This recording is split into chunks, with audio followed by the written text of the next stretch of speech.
더불어민주당이 지난 1일 심야 최고위원회를 열어서 홍영표 의원의 공천 배제를 최종 결정을 했습니다. 자, 이 결정 어떻게 받아들일지 그 당사자를 스튜디오로 모셨는데요. 홍영표 의원입니다. 어서 오세요. 네, 반갑습니다. 심경이 어떠십니까? 뭐 예상하지 못했던 일이라 네. 저도 참 충격을 받았습니다. 제가 당에 요구했던 것은 네. 정말 제가 굉장히 부당한 여러 과정을 거쳐서 네. 왔는데 제가 얘기했던 것은 좀 경선만 시켜주라. 저 정치하는 사람으로서 제가 뭐 억울하고 뭐 부당한 어떤 그런 조건이지만 제가 뭐 경선에 당당하게 임하겠다. 네. 그렇게 요구를 해왔는데 그것마저 받아들여지지 않고 또 이유도 없습니다. 왜 그렇게 됐는지에 대한 이유가 없이 설명이 일치 완전 없었습니까? 없습니다. 네, 그냥 공천 배제입니다. 그래서 정말 뭐 그 다음 날 뭐 아시지만 이제 우리 당이 이번에 그 공천을 시작하면서 혁신과 통합을 위한 공천을 하겠다. 네. 이런 얘기도 했거든요. 네. 그러면서 그 다음 날은 또 예를 들어서 박지원, 정동영 뭐 이런 분들을 다 경선을 시키고 또 이현주, 추미애 이런 분들 정말 뭐 이현주 전 의원 같은 경우에는 윤석열 정권 탄생에 가장 앞장섰고 문재인 정부나 우리 민주당을 얼마나 공격했습니까? 이런 분들까지 다 받아들이면서 저를 배제하는 건 이게 저는 이해가 안 됐습니다. 그냥 이거저거 빼고요. 네. 그냥 그 거두절미하고 질문 한번 이렇게 드려볼게요. 그러면 당 지도부에서 내지 공관에서 의원님을 표적 삼았다 혹시 이렇게 받아들이십니까? 저는 그렇게 받아들일 수밖에 없지 않습니까? 그럼 의원님이 표적이 돼야 되는 이유가 뭘까요?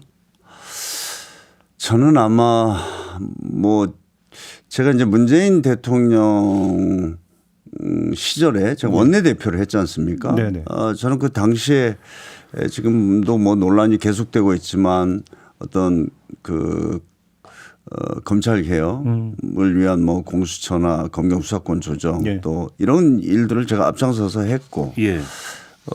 저는 뭐 성과도 많이 있었다고 생각이 됩니다.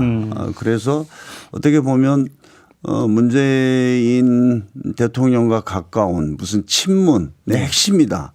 뭐 이런 이야기를 들어왔는데 이번에 좀 이 친문 세력을 좀 제거해야 이재명 대표가 당을 완전히 장악하는데 좀 도움이 되겠다 이런 판단을 했던 것 같습니다. 그래서 예. 이제 그 대표적인 저를 그렇게 겨냥해서 이번에 완전히 공천에 배제한 것이다. 저는 이렇게 받아들입니다. 근데 바로 그 지점에서 네. 예를 들어서 뭐 이제 그 문재인 대통령 시절 청와대에 있었던 윤건영 의원이라든지 장관을 했던 진선미 의원이라든지 이른바 친문으로 분류될 수 있는 사람들 공천되지 않았냐. 네. 이게 어떻게 친문 학살이냐. 또 이런 그 반박이 나오고 있지 않습니까? 이건 어떻게 받아들이세요? 근데 이제 저희가 지금 전국에 한 253개 선거구 아닙니까?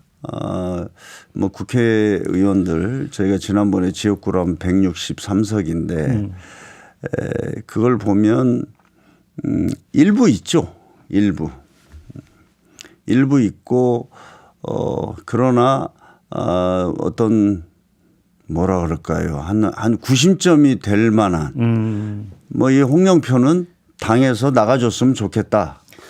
뭐 저 이런 어떤 그 기획이 네. 있지 않았나 저는 이렇게 생각이 됩니다. 쉽게 하면 그러면 이제 8월 전당대회 때 네. 새로 당 대표를 선출을 하는데 이때 어떤 잠재적 경쟁자가 될 수 있는 사람들 같은 걸 쳐냈다. 혹시 이렇게 해석을 하시는 거죠? 저는 뭐 다 아시겠지만 제가 지금 돈봉투 사건으로 구속돼 있는 송영길 전 대표하고 제가 당대표 경선을 해서 네네. 제가 0.59%로 그때 패배했습니다. 네. 제가 사실 돈봉투 사건의 최대 피해자입니다. 예. 그 당시에도 뭐 그런 이야기도 많이 돌고 그랬습니다만 제가 그냥 승복을 하고 저는 뭐 일체 그 뒤로 우리 당이 또 단합하고 또 하나는 대선 승리를 위해서 모든 걸 참아야 된다 이런 생각을 가지고 저희 그렇게 이제 참고 지내왔는데 아마 저를 8월 전당대회에서 또 최대의 어떤 경쟁자로 보고 있다 저는 그렇게 생각합니다. 혹시 의원님도 이 네. 공천이 있기 전 단계에서 그러면 8월 전대가 이제 의원이 다시 된다면 8월 전당대회 당대표 후보로 출마할 사실 생각이나 계획을 갖고 있었습니까? 뭐 제 주변에서는 네. 지금의 민주당을 새롭게 김대중과 노무현 정신을 부활시키는 그런 민주당으로 거듭나기 위해서 이 홍영표가 역할을 해야 된다. 이런 이야기들을 많이 했습니다. 네. 그런데 이제 물론 이번 이제 총선이 중요하니까 이게 지나고 뭐 최종 결정을 해야 되겠지만 저를 당연히 이 8월 전당대회에서의 어떤 당대표의 유력한 후보 중에 하나 네. 이렇게 이야기를 해왔죠. 당 주변에서는. 네. 그러면 일반적으로 이른바 문명 갈등, 네. 문명 갈등이 촉발됐던 결정적 계기점으로 어떤 걸 꼽냐면 이명박 공관위원장이 그 대선 패배의 원인을 제공한 사람들의 책임을 언급한 바가 있었거든요. 사실은 이때부터 요 얘기가 이제 본격적으로 좀 나오게 된 건데 그러면 이 발언도 그냥 이명박 위원장의 개인적인 그리고 우발적인 발언은 아니라고 해석을 하십니까? 저는 전혀 우발적이 아니라고 생각합니다. 그래요? 그러니까 이재명 대표가 그런 분입니다. 그 전날인가요? 저 어딥니까 양산에 가서 예. 문재인 대통령하고 어떤 문명 정당, 그렇죠. 용광로와 같은 정당을 만들겠다 했지 않습니까? 그리고 그 다음 날 그거에 정반대되는 그 대선 패배 책임론을 들고 나오면서 이명박 공천관리위원장이 그분들은 자진 사퇴했으면 좋겠다 이런 얘기를 했지 않습니까? 참 저는 그걸 보고 이게 이명박 교수라는 분은 제가 잘 압니다. 예. 저 이번에 한번 저한테 이제 하위 10% 통보를 그분이 하면서 예. 이제 이야기를 잠깐 나눴어요. 제가 아니 임 교수님 뭐 제가 하위 10% 들어간 것은 안 들어가면 이상한 거고 내가 잘 알고 있다. 근데 그래도 우리 대한민국의 정치학계에서 특히 민주주의 이론에서는 그 권위자로 이렇게 우리가 알아왔고 존경했는데 이번에 보니까 이재명 당대표의 그 꼭두각시도 못 되는 이런 것을 하는 걸 보고 너무 실망했다. 우리 임 교수님의 그간의 정치학자로서 쌓아온 명예와 이 어떤 자존심 이걸 좀 지키시라 내가 그렇게 얘기를 했습니다. 전화로. 대답이 어땠던 거예요? 네네네네 하더니 그냥 전화 끊더라고요. 예. 근데 이제 저는 이제 그런 역할을 한 거죠. 그 이제 공천관리위원장이 그 하위 10% 20% 통보를 합니다. 이번에 31명에 대해서 통보를 했는데 그 역할을 맡는 게 공관위원장이에요. 그래서 제가 보면 어떤 언론에서 이제 보도를 했습니다. 의원들이 한 10명은 지금 저처럼 나 하위 10% 들어갔다 이렇게 이유가 뭐냐. 그 근거를 좀 제시해 달라. 이랬는데 처음에 이제 저희 의총에서 홍영표 원내대표가 의원들이 아니 좋다. 내가 하위 10% 들어갔으면 최소한도의 근거를 좀 제시할 수 있어야 되지 않느냐. 공개 안 해도 좋으니 본인한테는 보여달라. 그래서 그건 맞다 해서 이명박 공관위원장의 홍영표 원내대표가 이야기를 했습니다. 의총에서의 사실상의 어떤 결정사항이니 그렇게 좀 보여주라고. 알겠습니다. 그러면 본인에게 그 근거를 제시하겠습니다 했는데 갑자기 어디선가 지시를 받았는지 없던 일이 돼버리고 네네네. 오후 2시에 그 박용진 의원 것을 기각시켰거든요. 그 이의 신청을. 네.